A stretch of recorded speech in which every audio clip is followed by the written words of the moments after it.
couldn't find anywhere where it had to be submitted on an annual basis.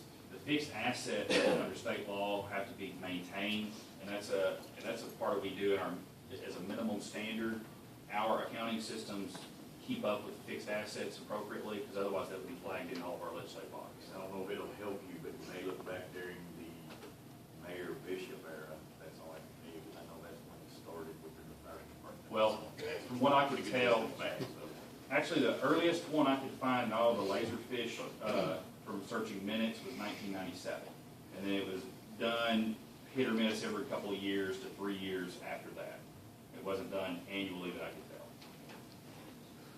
So do we need an inventory policy and then to put it in place with a resolution, or what is the suggestion of you and the mayor and finance? Dennis and I have been talking about it. The key is that we have a record of stuff that belongs to the city. Those records do exist. It's probably one of those things we could do internally. And I don't know if it needs to be done necessarily annually, because it is a monumental task to inventory every plant, table, chair in the city. But it's something that I think Dennis would agree with. Give us some time to think about it and come back with a proposal. So that's one of the things we're looking at. And Council, I also want to mention something. This just reminded me of the Arkansas Municipal League listserv, and there's a listserv that you can sign up for on their website. And when you have a question like that, you can kind of throw that question out there, and it'll go to other cities of our size and find out what they're doing. And I have found it very helpful to not reinvent the wheel, but look around a little bit and see if there's some practices that other cities are doing that maybe we need to consider, and or maybe something that they're doing that is really broke that we don't want to consider. So that's a resource that's at your fingertips through our municipal league membership.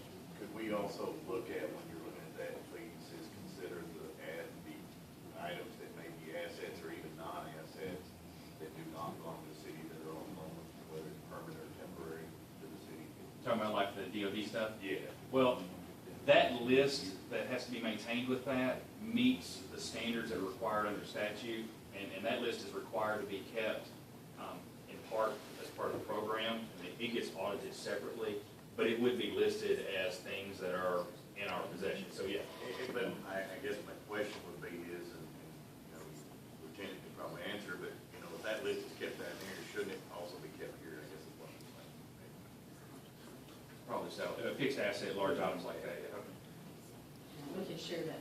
You can share that list with finance department. That's doable. Well, I mean, consider that done. If we would have had that list, we would have been current on our insurance on what we were insuring and what we weren't, because items were sold and had been gone for several months, and we were still paying insurance on them. So if that list was kept current, then we would also have a backup to see what. You only do inventory once a year. I know. When you should be find those current with the finance department on When you items find like those that. issues with insurance, though, you can give the date of sale, and they will make that retroactive. So I believe the finance department, I don't know this here, but she was talking about that the other day. They've got that. They've got those few issues. They reported that they got it straight Yes. and that they got credit for it. Right. Okay, anything else on inventory? We'll move on to the very last item on the agenda. Council, I put this on here for your behalf. If you would like to move to executive session, you don't have to make a motion. I will just move us directly to executive session if you want to discuss any disciplinary actions been taken with employees over the last week. I thought we were going to talk about travel policy. Oh, yeah, we added one item. I'm sorry, we'll go to that item first. Okay, travel policy. And let me kind of recap on this. Some of y'all were here at Finance and Personnel when we discussed this, and some of you were not. Dennis is looking into this, and Chris is looking into this, is going to make a recommendation. Times have changed. We didn't used to pay for baggage when we traveled with air. And there was a concern that council brought up that I can understand it being questioned. There was a situation where some city employees, including myself, upgraded to a first-class ticket when we were checking our bags. The reason that we did so was because there was a special at the counter that said if you upgrade to $60 to upgrade to first class, you don't pay the $120 bag fee per person. And before it was traveling, that's pretty simple math. We made a quick decision to save the city money. But the policy does state no first class tickets. Underneath that, it also states any discounts that are offered should be taken. We took the discounts that were offered and acted in the best interest of the city. So I appreciate that you noticed that. If we'd thought about it and we come back, we'd have told you, hey, we rode first class and saved the city money. It didn't cross any of our minds to do that. It was still a plane ride. So I guess we've forgotten about it. Ms. So Mayor, what else would you like to discuss regarding the travel policy? you're saying that happened at the counter was a decision made there, but I since seen receipts that the upgrades were made the night before. You check in online the night before. So, I mean, that's a technical error. Sherry's the one that checked us in. I'm not throwing her under the bus. She was handling the details for us. And so I misspoke in saying we were literally standing at the counter. But when you travel these days, you check in the night before online.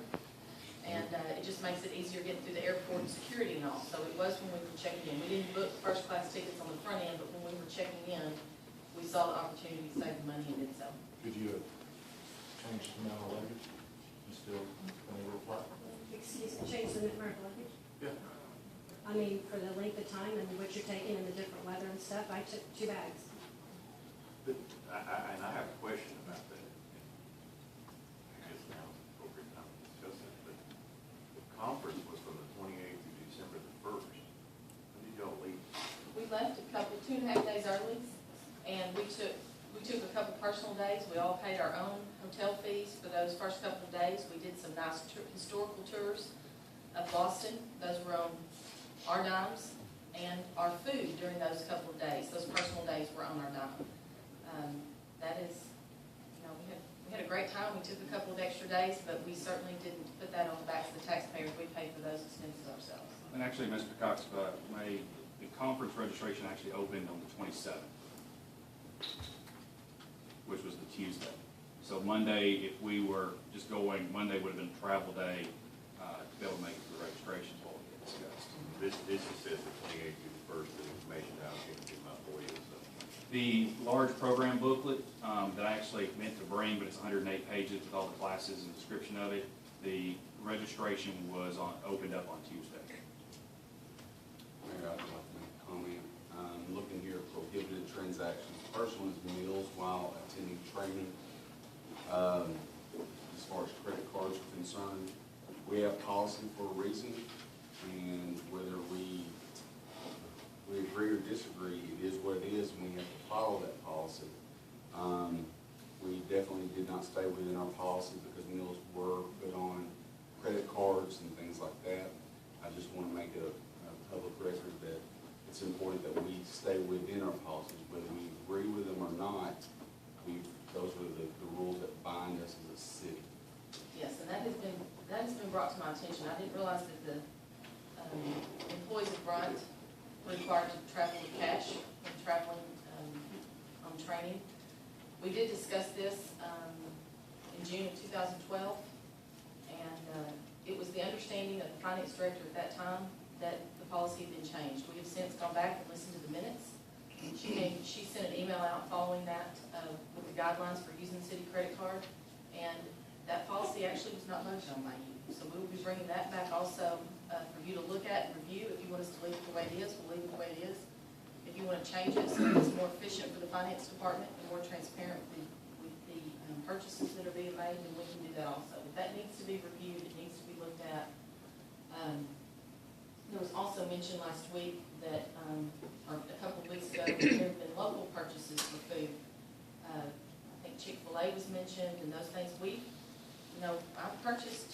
I have purchased dinners when we were gonna have long meetings, and many of you were coming right after work, and I often am the one that's gone and picked it up, and I use the city credit card for that, for meals purchased for finance and personnel or city council, because, I purchased it, I turned in the itemized receipt, and we've done that maybe a half a dozen times in the 2 or 3 years that we've all served together.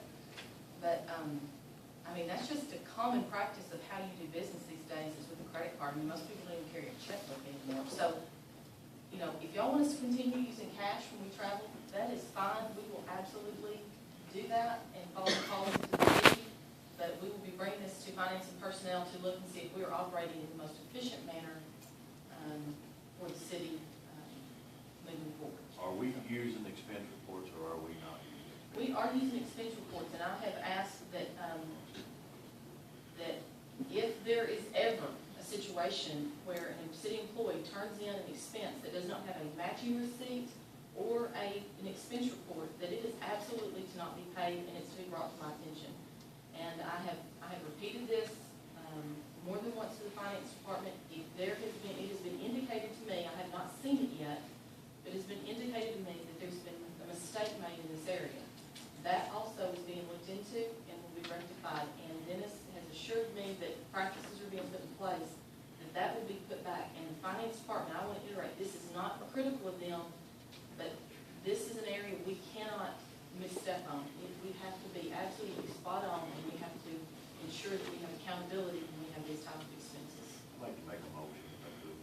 Okay? I'd like to make a motion that we suspend all training and travel until further, until the policy review. Motion, is there a second? Need to put it on the agenda. We need to, we gotta get it on the agenda. We're This is action. We're action. Based on We're the action. item that was added. So, There's a motion and second to suspend all travel and training until this has been resolved. Before we vote on this, I want to ask the department heads that are in the audience, is there any travel and training coming up that you have already paid for, that your department needs?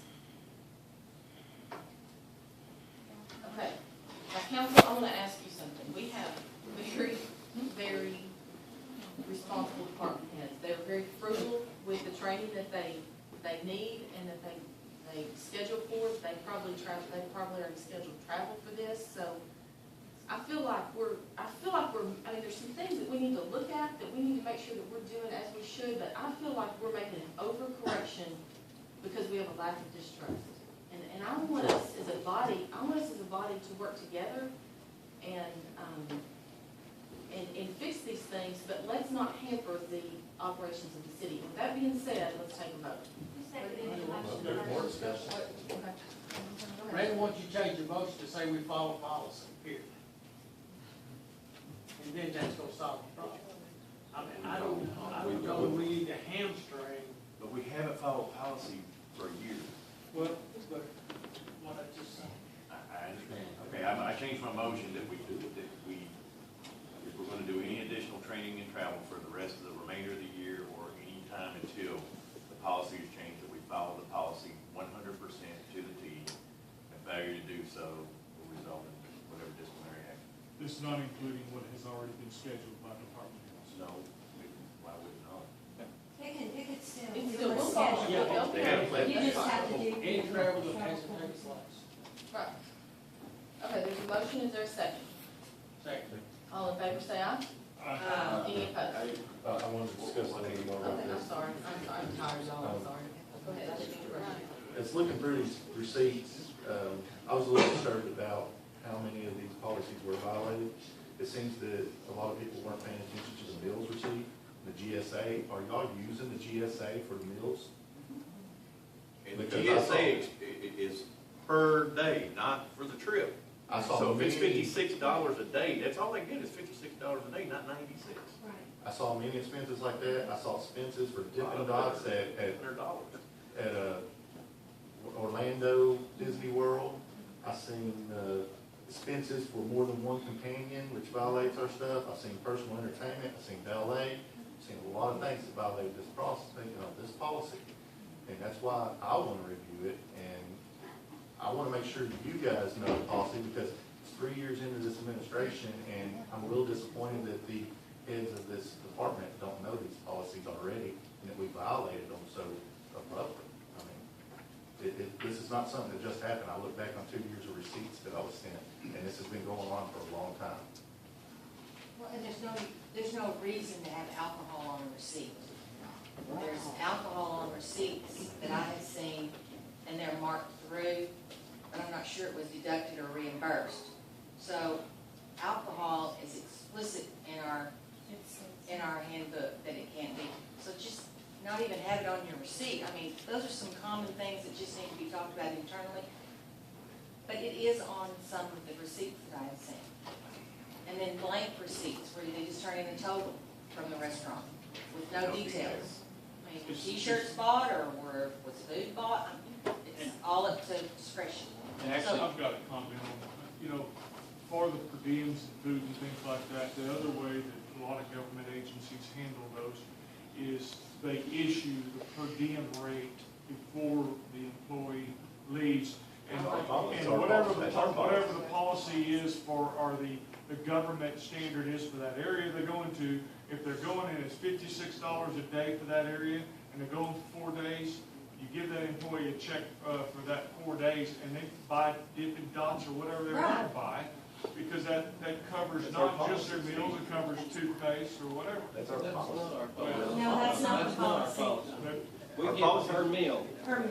It's not, you get $56 to spend whatever It's you what you want spend. They don't get to keep the excess. You can take $56 and spend it on one meal, though, and nobody can say anything.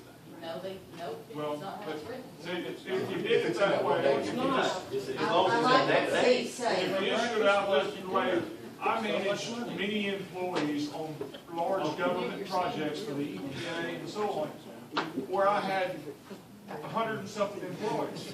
We paid their per diems per day, every week, and they got their check. Now, if they wanted to eat lean and sausages for lunch, that's what they ate. And somebody else wanted It to takes the stay. receipts out of the GSA equation. changed their policy.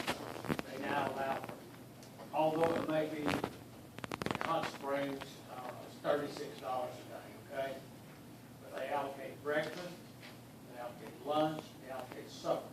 They also, GSA also says, for the first day and the last day, you can only get 70% of the per diem. Right, yeah, So, that's your travel. If you stay overnight, you get that. If you don't stay overnight, you do not. You make the first two. in my opinion, the best way to do this is like it used to be, $35 is max, okay? And whether it be breakfast, lunch, or dinner, it should be $35 a day. But that's not $35 that you get. If you eat $20, you get $20. You're not to make money off per diem.